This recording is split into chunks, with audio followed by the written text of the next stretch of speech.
If you've ever opened the Robinhood app and immediately felt overwhelmed, you're definitely not alone. Most beginners feel confused the first time they see it, and that doesn't mean you're bad with money. It usually just means no one has actually walked you through the app in a clear, calm way. In this video, I'm going to do exactly that.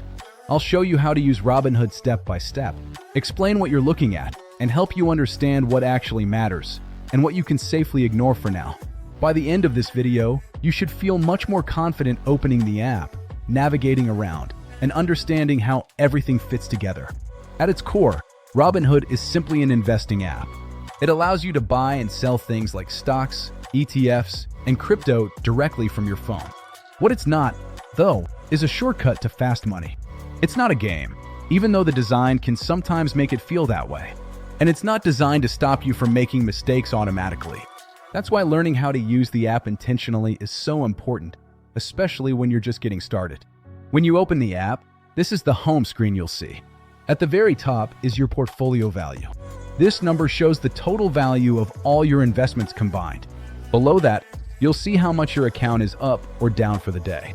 This number can move around a lot, especially during market hours. That's normal, and it's something beginners often worry about more than they need to.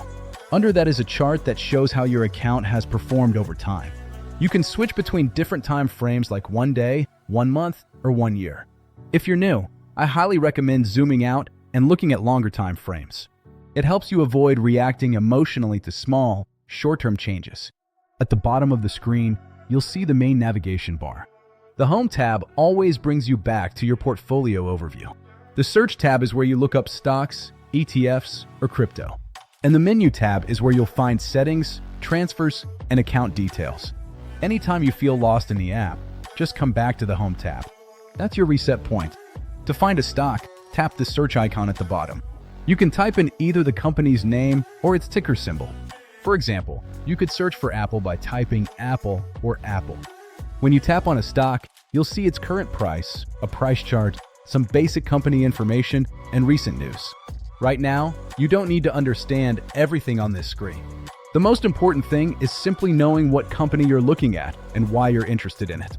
When you're ready to buy, tap the Buy button. By default, Robinhood uses what's called a market order. That simply means you're buying the stock at the current market price. For most beginners, this is perfectly fine, especially for large, well-known companies. Next, you'll choose how much money you want to invest. You don't have to buy a full share. Robinhood allows you to buy fractional shares, so you can start with smaller amounts. Before submitting, take a moment to review everything. Make sure the stock name, amount, and order type all look correct. Once you tap Submit, your order is placed. After your purchase goes through, the stock will appear in your portfolio. You can tap on it to see how it's performing, but you don't need to check it constantly. Watching prices all day often leads to emotional decisions, which is where many beginners get into trouble. Long-term investing usually looks pretty boring on a day-to-day basis, and that's actually a good thing. Before you finish, it's a good idea to adjust a few settings. Turn on two-factor authentication to protect your account. Turn on notifications so you're aware when trades happen. And most importantly, avoid advanced features you don't fully understand yet. Keeping things simple early on helps you learn without unnecessary stress. Robinhood doesn't have to feel intimidating once you understand how it works. Take your time, move slowly, and focus on learning rather than rushing. In the next video, I'll walk you through how to buy your first stock safely, step by step.